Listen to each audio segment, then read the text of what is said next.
કે રીતે કંઈક ફટફટ થાય બનાવી નાખ ને, તો મેં કીધું કે મમ્મી હાંડવો બનાવી નાખું, તો મમ્મીએ કીધું કે હારું તાણ બનાવી નાખ હાંડવો. તો હાલો રેસીપી જોઈ લઈએ.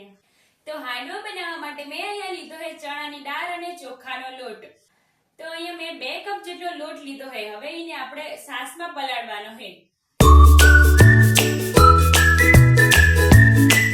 તો હવે એની અંદર આપણે છાશ નાખી દઈશું. તો આપણે આ રીતનું બેટર રાખીશું અને એને આપણે 30 મિનિટ સુધી પલાળવા દઈશું. તો હવે આ બેટરની અંદર આપણે નાખશું સીણેલી કોબી, સીણેલું ગાજર, આદુ, લસણ અને મરચાંની પેસ્ટ. તમે અહીંયા તમારે મનપસંદના શાકભાજી નાખી શકો છો. અને અહીંયા મેં લીધા છે લીલી તુવેરના દાણા. એનો સ્વાદ હાંડવામાં બહુ મસ્ત આવશે. તો ઈ નાખી દઈશું આપણે. તો અહીંયા મેં લીધા છે બેઝિક મસાલા, હળદર, મરચું, ગરમ મસાલો અને સ્વાદ પ્રમાણે મીઠું.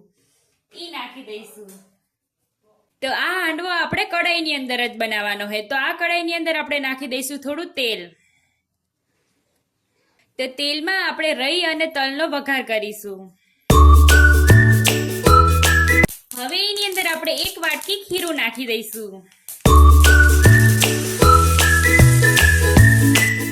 થોડા ઉપર તલ નાખી દઈશું.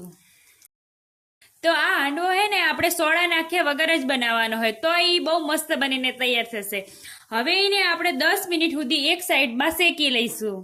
તો હવે આ હાંડવાને 10 મિનિટ પછી બીજી સાઈડમાં કરી લઈશું અને 10 મિનિટ સુધી બીજી સાઈડમાં પણ શેકી લઈશું.